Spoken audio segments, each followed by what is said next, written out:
भी द्वीप की कहानी हमेशा से ही रहस्यमयी और डरावनी रही है। इस द्वीप के बारे में कहा जाता है कि यह एक निर्दयी और बर्बर समुद्री डाकू के भूत द्वारा प्रेतवादित है, जिसने अपना खजाना यहां दफनाया था।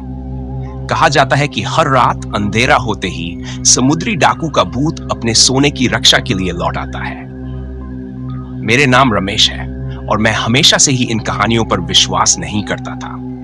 मैं एक साधारण मछुआरा हूं, लेकिन मेरे मन में हमेशा यह ख्वाब रहा है कि एक दिन मैं उस द्वीप पर छिपे खजाने को ढूंढकर अमीर बन जाऊंगा।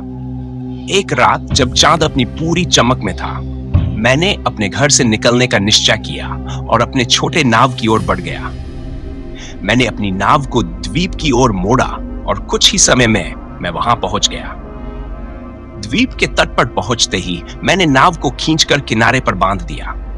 मैंने अपने चारों ओर देखा और दो पेड़ों को देखा जो एक दूसरे से गुंथे हुए थे। मुझे ये जगह खजाना छिपाने के लिए उपयुक्त लगी। मैंने अपनी कुदाल उठाई और चांदनी की रोशनी में खुदाई शुरू कर दी। अचानक मैंने एक आवाज सुनी। मैंने मुड़कर देखा, मेरी नाव पानी में तैर रही थी। मैं तेजी से उसकी ओर भागा, उसे किनारे पर वापस खींचा और एक पेड़ से बांध दिया। फिर मैं वापस अपनी खुदाई पर लौट आया। मैंने मुश्किल से 2 या 3 फीट ही खुदाई की थी कि फिर से एक आवाज आई। इस बार जब मैंने मुड़कर देखा तो मेरी रूह कांप उठी। मेरे पीछे 3 समुद्री डाकू खड़े थे। वे पूरी तरह से गीले थे और समुद्री घास में लिपटे हुए थे।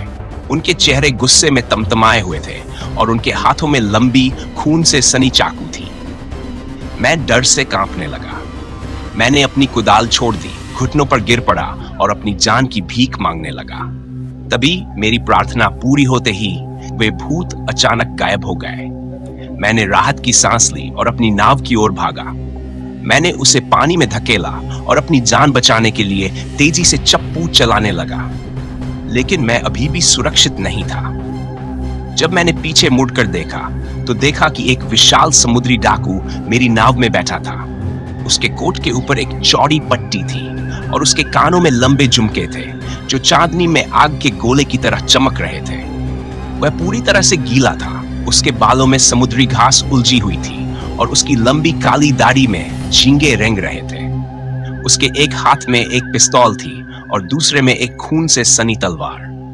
वह भूतिया डाकू मुझे घूर रहा था और मैं उससे। मेरी आंखें चौड़ी थीं, मेरे दांत किटकिटा रहे थे और मैं डर से कांप रहा था। मैंने जितनी तेज हो सके चप्पू चलाए। अंत में जब हम द्वीप से काफी दूर थे तो वह डाकू खड़ा हुआ, एक भयानक हंसी और नाव के किनारे से नीचे उतर गया। मैंने देखा कि वह पानी के नीचे गया और फिर कभी ऊपर नहीं आया। जब मैं घर पहुंचा तो लगभग सुबह हो चुकी थी और मेरी पत्नी मेरी प्रतीक्षा कर रही थी। उसने मुझे देखते ही एक डरावनी चीख निकाली। उसने मुझे लगभग पहचाना ही नहीं क्योंकि मेरे बाल बर्फ जैसे सफेद हो गए थे। मैंने शीशे में देखा, मैं खुद को पहचान नहीं पाया। उस घटना के बाद मैं कभी उस द्वीप पर नहीं गया। गांव के लोग अब भी उस खजाने की कहानियां सुनाते हैं, लेकिन मैं जानता हूं कि वहां सिर्फ खजाना नहीं वसवे, बल्कि उस भयानक डाकू का प्रेत भी है। कुछ दिनों बाद मैंने सुना कि गांव के कुछ लड़कों ने उस द्वीप पर जाने का साहस किया था। उनमें से एक मोहन कुछ ही दिनों बाद पागल हो गया। उसने लगातार समुद्री डाकू के भूत को देखने की बात कही। वह चिल्लाता और कहता कि वह डाकू उसकी आत्मा को लेने आया है। मोहन के पागल होने के बाद कोई भी उस द्वीप के बारे में बात करने की हिम्मत नहीं करता। समुद्र के उस छोटे से द्वीप ने न जाने कितनी जिंदगियों को बदल दिया और मैंने सीखा कि कभी-कभी कुछ रहस्यों को रहस्य ही रहने देना चाहिए।